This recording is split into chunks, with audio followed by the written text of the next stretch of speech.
Bismillahirrahmanirrahim. Assalamualaikum warahmatullahi wabarakatuh. Alhamdulillahirabbil alamin. Alhamdulillahilladzi arsala rasulahu bil huda wa dinil haq liyudhhirahu 'ala dini kulli wa kafa billahi syahida. Asyhadu an la ilaha illallah wahdahu la syarikalah wa asyhadu anna Muhammadan abduhu wa rasuluh la nabiyya ba'dah. Allahumma shalli wa sallim ala sayyidina Muhammad wa ala alihi wa sahbihi wa sallim ajma'in. Rabbi shrah li sadri wa yassir li amri wahlul 'uqdatam min lisani yafqahu qawli. Alhamdulillahirabbil alamin. Pemirsa channel Pendekar Mengaji MDN, berjumpa lagi di segmen milenial bicara tentang tokoh Islam. Kali ini kita sudah menginjak di episode kedua, dan tentunya pada saat ini kita akan berganti lagi tokoh Islam yang akan kita angkat. Untuk kesempatan kali ini kita akan mengangkat salah satu tokoh Islam, yaitu Muhammad Al-Fatih. Dan telah hadir di studio kita salah seorang narasumber yang tentunya adalah kaum milenial juga ya. Nah, kalau sebelumnya saya sempat mengecek apakah narasumber itu milenial atau bukan, yang ini sudah tidak perlu dilakukan lagi, ini sudah pasti milenial ya. Yang perlu diragukan mungkin saya, apakah saya itu milenial atau kolonial gitu ya. Nah, mari kita sapa terlebih dahulu narasumber kita, Mas Haikal. Assalamualaikum warahmatullahi wabarakatuh. Ya, waalaikumsalam warahmatullahi wabarakatuh. Bagaimana kabarnya, Mas Haikal? Ya, alhamdulillah hari ini baik. Wah, alhamdulillah baik. Masih masuk sekolahnya? Besok masih masuk. Oh, besok masih masuk. Alhamdulillah saya sudah tidak sekolah lagi. Nah, sebelum kita masuk ke pembicaraan tokoh Islam kita, saya ingatkan kembali kepada pemirsa Pendekar Mengaji MDN untuk subscribe, like, komen, dan share konten-konten video di channel Pendekar Mengaji MDN. Nah, langsung saja biar tidak berlama-lama, Mas Haikal, hari ini kita mengangkat tokoh bernama Muhammad Al-Fatih. Ya. Ya. Jadi menurut pengalaman saya, 2-3 tahun terakhir ini banyak sekali orang-orang yang memberikan nama anaknya Muhammad Al-Fatih gitu kan. Tidak termasuk saya, karena saya masih belum punya anak lagi. Nah, kira-kira pemirsa juga ingin tahu siapakah sebenarnya Muhammad Al-Fatih ini ya, yang menjadi inspirasi dari nama anak-anak tadi ya. Siapakah sebenarnya tokoh Muhammad Al-Fatih ini? Ya, baik, bismillahirrahmanirrahim. Berbicara mengenai Muhammad Al-Fatih ya. Beliau ini adalah seorang pemuda yang berhasil menaklukkan Konstantinopel di usianya yang masih sangat muda sekali, yakni 21 tahun. Ya. Beliau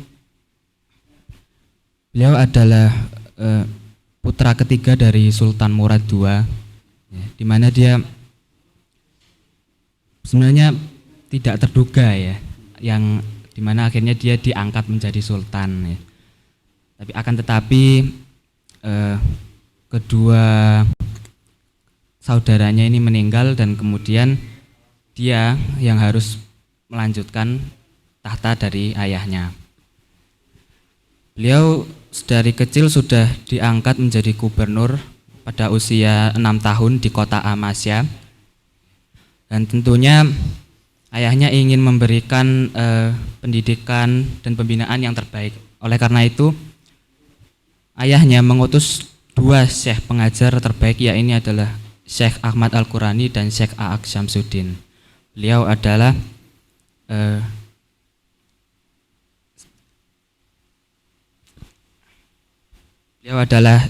syekh yang memang diutus langsung oleh ayahnya Sultan Murad II. Pada suatu saat Sultan Murad II pada satu saat ayahnya pernah menyerahkan tahta sultannya pada usianya yang waktu itu masih 12 tahun untuk memimpin Kesultanan Utsmaniyah. Ya, akan tetapi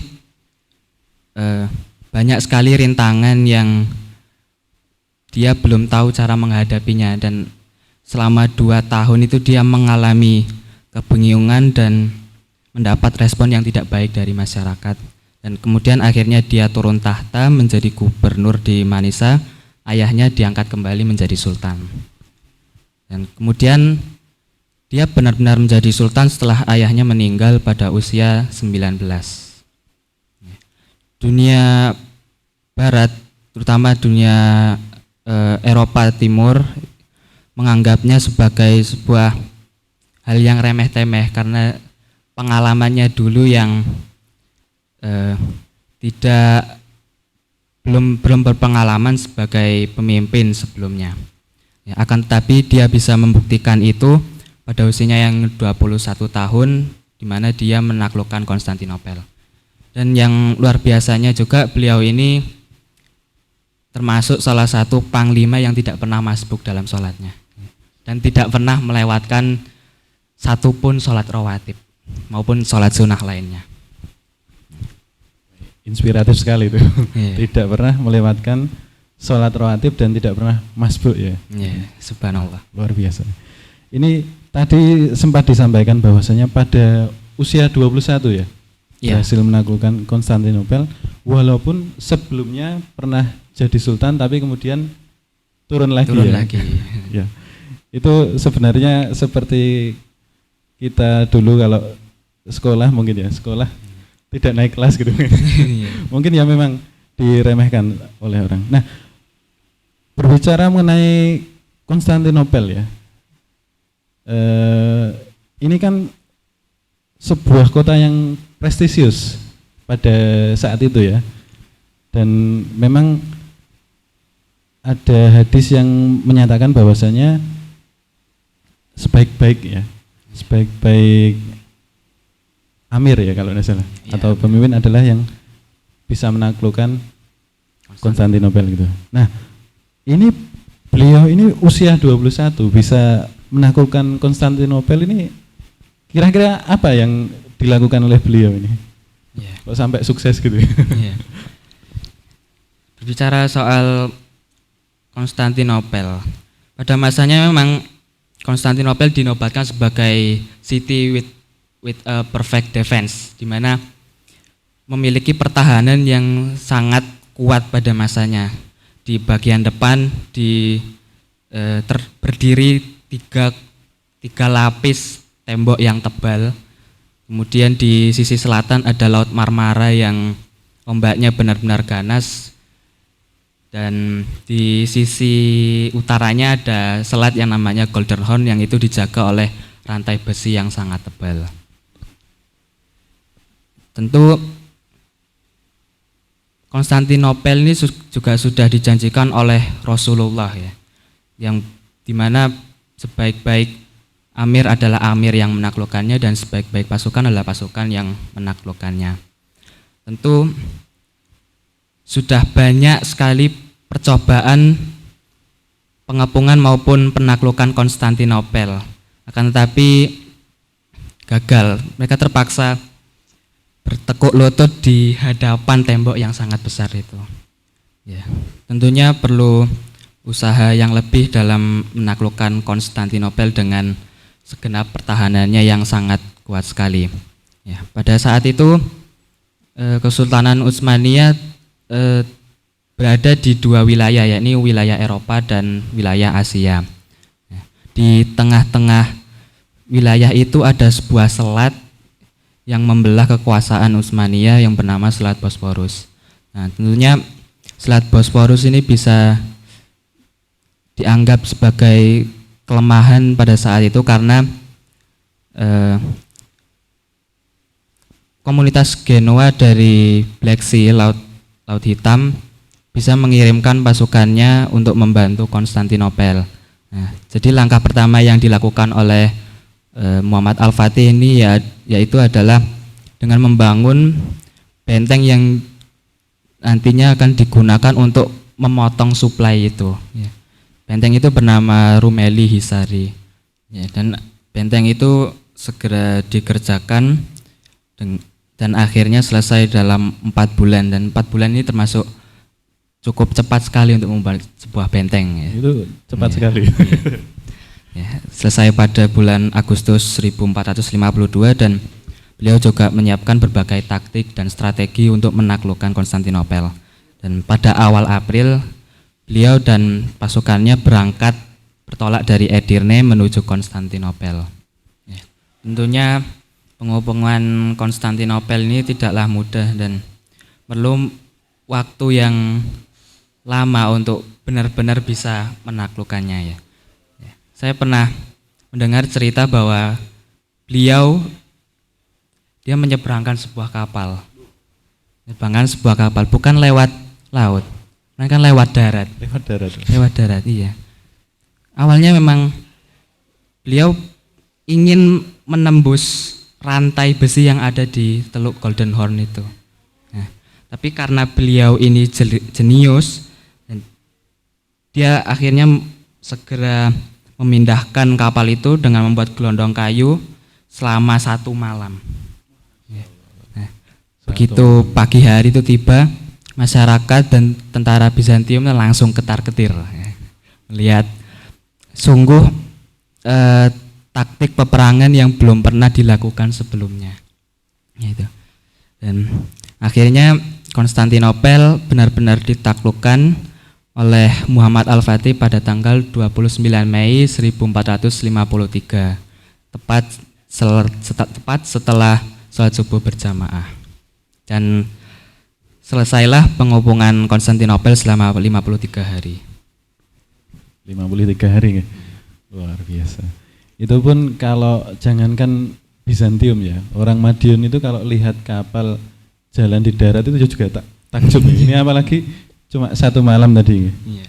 Dan luar biasa usaha beliau ini bisa menaklukkan Konstantinopel dengan tadi diceritakan dengan segala cara gitu.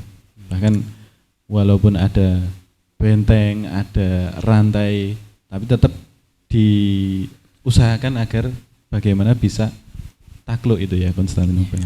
Luar biasa. Nah, ini berkaitan dengan kisah penaklukan Konstantinopel tadi, kira-kira apa yang bisa kita ambil pelajaran dari kisah tersebut? Kan dikatakan tadi 1453, itu kan sudah jauh gitu ya, jauh beratus tahun lalu. Kira-kira apa pelajaran yang bisa kita ambil dari kisah Muhammad Al-Fatih ini? Ya, tentu yang bisa kita teladani dari Muhammad Al-Fatih adalah dalam hidup kita itu harus punya visi. Dengan visi itu tidak cukup, kita juga harus punya ambisi, harus punya target, supaya hidup kita itu bisa lebih bermanfaat, lebih ada tantangannya lah, gitu. Terutama bagi pemuda-pemuda ya, atau pemuda-pemudi yang kebanyakan main IG atau scroll-scroll TikTok, menghabiskan waktu di sosial media. Akan lebih baik jika kita punya target ya, punya target untuk kita raih gitu. Dan yang tentunya sebagai remaja, kita juga harus membela dan menerapkan syariat Allah di muka bumi dengan caranya sendiri. Jadi perlu visi, ambisi dan target tadi ya. Ya. Jadi sebuah pesan tadi untuk pemuda-pemudi, jangan sampai cuma kebanyakan scroll atau main TikTok. Ini sebenarnya ketika beliau mengatakan hal tersebut saya juga tersindir ini. Mungkin ada lagi yang ditambahkan atau itu okay. Apa? Scroll IG nggak apa, tapi kalau yang dilihat kajian. Apalagi ini puasa ya, scroll. Iya.